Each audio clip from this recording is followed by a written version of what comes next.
अजमल जैदी भारतीय जनता युवा मोर्चा के राष्ट्रीय उपाध्यक्ष बनने पर पहुंचे नवाबगंज, हुआ भव्य स्वागत। नवाबगंज के लिए एक बहुत बड़ी उपलब्धि हासिल करने वाले अजमल जैदी भारतीय जनता युवा मोर्चा के बने राष्ट्रीय उपाध्यक्ष पहली बार नवाबगंज पहुंचने पर हुआ भव्य स्वागत। आपको बताते चले, सैंथल कस्बे के रहने वाले अजमल जैदी काफी समय से भारतीय जनता पार्टी में काम कर रहे थे। इससे पहले इनके पिता अकमल जैदी भी भारतीय जनता पार्टी में रहकर लंबे समय तक काम किया।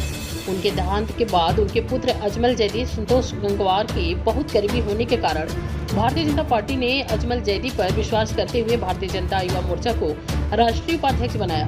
अजमल जैदी को हमेशा भारतीय जनता पार्टी की नीति और आरएसएस की नीतियों पसंद रही है।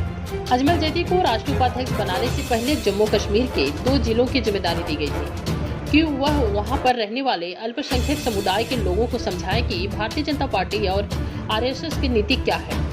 अजमल जैदी ने बखूबी इस काम को अंजाम दिया और जम्मू कश्मीर में भारतीय जनता पार्टी और आरएसएस की नीतियों को जन जन तक पहुंचाया और मजबूती दिलाई। इसी मेहनत से खुश होकर भारतीय जनता पार्टी के राष्ट्रीय नेताओं ने विश्वास करते हुए भारतीय जनता युवा मोर्चा के राष्ट्रीय उपाध्यक्ष बनाया। यह पहला मौका है जब नवाबगंज में किसी नेता ने राष्ट्रीय स्तर पर अपनी पहचान बनाई। राष्ट्रीय उपाध्यक्ष बनने के बाद नवाबगंज पहली बार पहुंचे आकेजन बैंक्वेट हॉल में भारतीय जनता पार्टी के नेताओं ने उनके स्वागत के लिए भव्य कार्यक्रम आयोजित किया, जिसमें doctor MP RL Lekhraj Gangwar, Chetan Srivastava, Deepak Suri, Pradeep Suri, Manu Sharma, Sachin Rastogi, Prem Rastogi सहित बड़ी संख्या में भाजपाई मौजूद थे।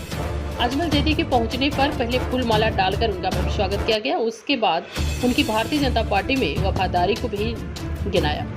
अंत में मीडिया से बात करते हुए अजमल जैदी ने कुछ सवालों के जवाब भी दिए।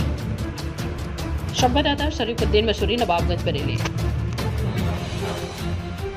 स्वागत किया गया है, क्या कहना चाहेंगे सर? नवाबगंज मेरा घर है और ये मेरी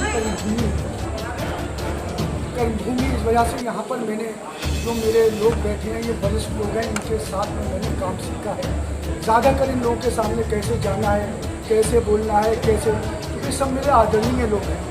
ये वो लोग हैं, जब विधानसभा और लोकसभा हुआ करती थी, इनके साथ में मैं कन्वेंसिंग को जाता था और कन्वेंसिंग से काम किस किस गांव में है, किस बिरादरी की कितनी संख्या है, किस वर्ग से कितना वोट मिल सकता है, इन लोगों ने मुझे सिखाया है कैसे चलना।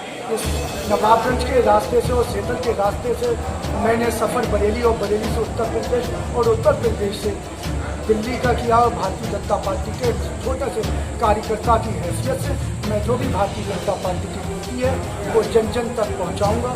बिलखुसूस अल्पसंख्यक समाज से जो भी केंद्र सरकार की योजनाएं हैं, सीखो कमाओ, उज्ज्वला योजना, ट्रेडिशनल वर्ग जो मुसलमानों का ट्रेडिशनल वर्ग है, दरदोजी कारचोबी जो खत्म हो गई है, उसे भारत सरकार ये चाहती है ट्रेडिशनल वर्ग फिर से हो।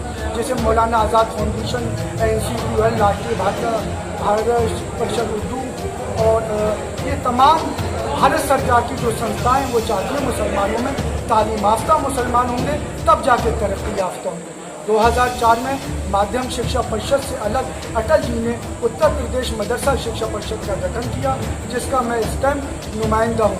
560 एडिट मदरसे हैं जिन्हें हम गवर्नमेंट इंटर कॉलेज के बराबर प्रिंसिपल की तनख्वाह देंगे। जिस शहर से मैं ताल्लुक़ रखता हूँ, जिसकी नुमाइंदगी मैं कर रहा हूँ, उत्तर प्रदेश के बरेली में 5